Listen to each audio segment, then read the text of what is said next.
Hi everyone, welcome to my channel. So today we are dissecting and discussing a horror film with a 95% critic score on Rotten Tomatoes. It Follows is written and directed by David Robert Mitchell. David has recently announced the sequel to It Follows as They Follow with Neon Studios. It Follows stars Maika Monroe in the lead role with Keir Gilchrist and Daniel Zovato in supporting roles. It Follows is a film that requires multiple viewing for a better understanding of the metaphors and symbolisms in it. It is a film that you will enjoy watching multiple times and you will discover something new and interesting in it. The horror genre has always been a way for filmmakers to make the audience understand several issues in society in subtle and metaphorical ways, and It Follows does it perfectly.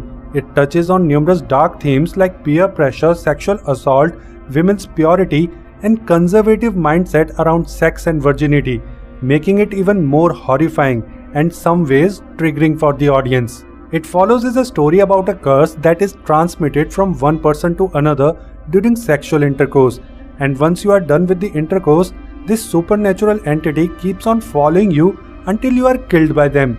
These supernatural entities can only walk and follow you, they can't run, so you have time to run faster and get away from them. They may be slow, but they are not dumb, as we saw in this scene. These guys were trying to trap the entity into the pool by luring them so that they could destroy this entity. However, this entity was intelligent enough to sabotage their entire plan of electrocuting the entity, and these entities can shapeshift easily to come close to you so that you can be killed easily. They shapeshift into your loved ones like your parents, partners, or friends, as we saw in this scene where the entity shapeshifts into Jay's father so he can easily come closer to her and easily kill her. There is no way you can hide from them or survive their attacks. They are just teenagers. If they were adults, then it might have been possible to run around the globe and survive the curse.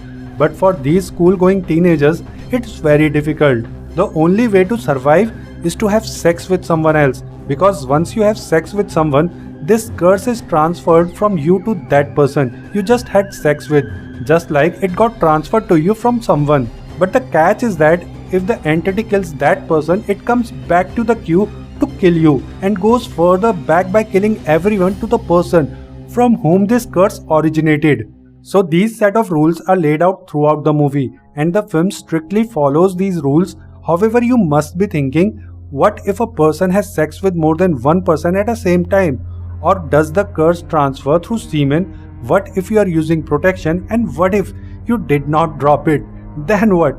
Well, the film does not clarify this. It's like fuck someone and find it out yourself.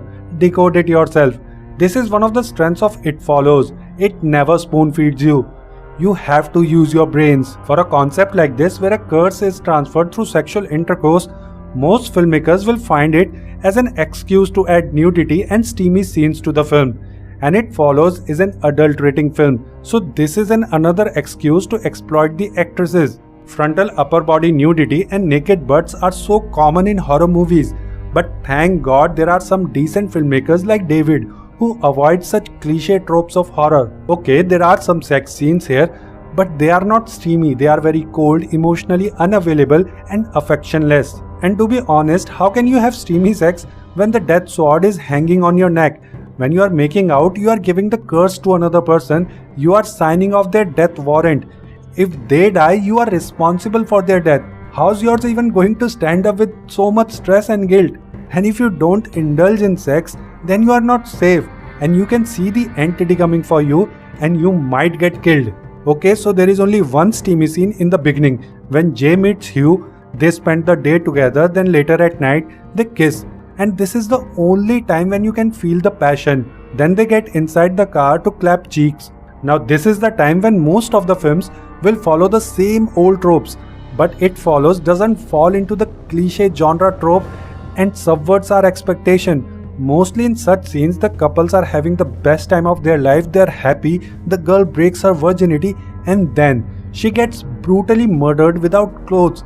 But here the lover, whom we thought is a good guy, kidnaps her to tell her about the curse and that she can survive the curse by having sex with someone else just like he did with her, subverting our expectations. I wasn't expecting him to tell her everything. Not everyone is a good guy, but he's bad enough to transfer the curse from him to her, but not bad enough to just bail out without telling her anything. Don't you think it is a very horrifying concept?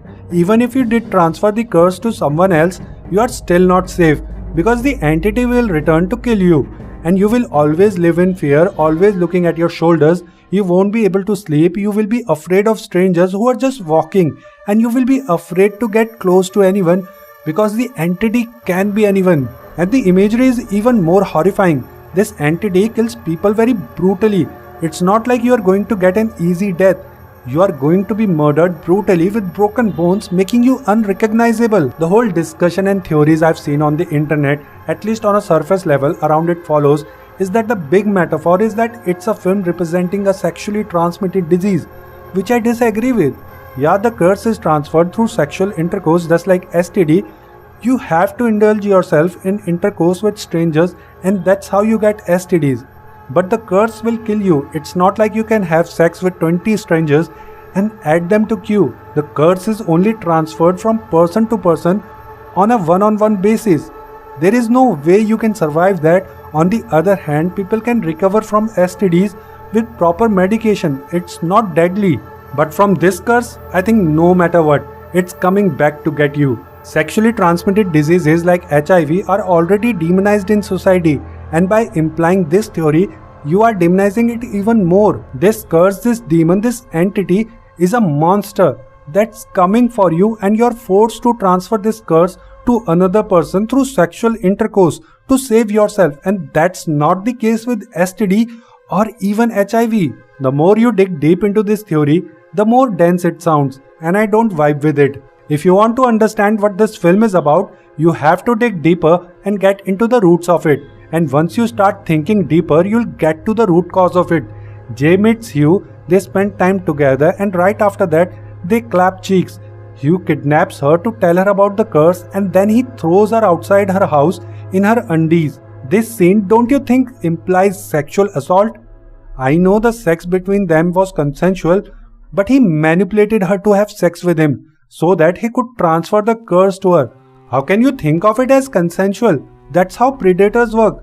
They get into your skin, they manipulate you, and you might not even realize that you are getting abused until it's too late. Coming back to the point, when Hugh kidnaps Jay, he assaults her, and it's clearly shown in the film. And then he throws her out like a garbage in underwear and bra, which represents sexual assault, as I previously stated. And here is another theme I want to talk about: trauma. This whole sequence is traumatic. When her friends asked what Hugh did to you, she couldn't speak. She's traumatized for life. I couldn't stop thinking of people who go through such trauma in life. People who are sexually assaulted, how difficult it is for them to live with such trauma. They won't be able to have any relationship in future. Jay represents the trauma. After this event, her life has changed. If she wants to live, she has to sign someone's death warrant. Any good person won't be able to do that and live with it. She's always afraid that someone is coming to kill her. With every stranger walking towards her, she gets scared that they are here to hurt her. She's always looking over her shoulders, scared that somebody might be there to hurt her, as this entity is coming to kill her, and she will never be safe. That's the same feeling victims of assaults get throughout their lives. We have discussed horror, STDs, assault and trauma. What do you think? There are only these themes present in It Follows? How can you not notice how easily Jay indulges herself in sexual activity with Hugh? And then because of the curse, she is forced to clap cheeks with her neighbor Greg, then later with Paul. She never wanted to have sex with them, but she didn't have any choice. She was only left with two choices. First, she either could have sex with someone to transfer the curse from her to them, or just die. She is just a teenager. If this is not peer pressure, then what is? That's why none of the sex scenes feel romantic here. In fact, they are the most unromantic sex scenes in the history of cinema. Only the first scene was little bit steamy between Jay and Hugh, but that was also very unemotional. I felt like she just wanted to do it because she didn't want to be a virgin anymore. She just wanted to get over it so that she can fit into some cool circle. Remember the peer pressure teenagers have because of our society has become like this. If you are a virgin, there might be something wrong with you, which is so wrong. This scene between Jay and Greg is also very cold and unemotional. They are doing it in a hospital bed at first. She tries some fake moans, but after that, she's just lying there. She's not enjoying it. She's just doing it for the sake of it, just to buy some time from the entity. And even after knowing about the curse, Greg does it because he doesn't believe in it and he's kind of a player. Just after fucking Jay, he's also with other girls, which is implied in this scene. That's why he was killed so easily, because he never believed in the curse and didn't take it seriously. He was never ready for it. That's why he became an easy target. Now let's talk about Paul, who pretends to be Jay's friend, but all he wants is to get into her pants. He's one of those guys who are always around girls hanging out just in case they get the opportunity to get into their bed. And Jay knows about it. He's always trying to get close to her. He even tries to kiss her right after Greg dies. Greg has died and all he can think of is kissing Jay. Such a loser. And Jay avoids him by going towards the window. She knows it, and when later she has no choice but to have sex with Paul, it is the coldest sex scene I've ever seen. Paul always wanted to have sex with Jay, even if it meant signing off his death warrant. And at this moment he realizes if it was worth all the trouble. This implies the conservative mindset around sex and virginity, that once a girl is deflowered, she's impure, and that once Paul had sex with Jay, the value of Jay has fallen in Paul's mind, which is a very sad approach to life. And the movie ends with both of them walking, where both are just trapped in this unwanted relationship because of the curse. Paul understands that he was never really romantically interested in Jay, and Jay has no choice but to be with Paul because of the curse agonizing her. It Follows is a haunting film that stays with you long after the credits roll. The open-endedness allows viewers to come to their conclusions about its themes. While the film can be a chilling exploration of fear and societal anxieties, I also found it strangely empowering. Jay's resilience in the face of constant danger is inspiring. It's a film that rewards multiple viewings, and I'm sure I'll discover even more layers of meaning with each rewatch. I hope you enjoyed the video. If you did, please hit that like button and subscribe to our channel. Thank you so much for watching. Have a nice day. Bye.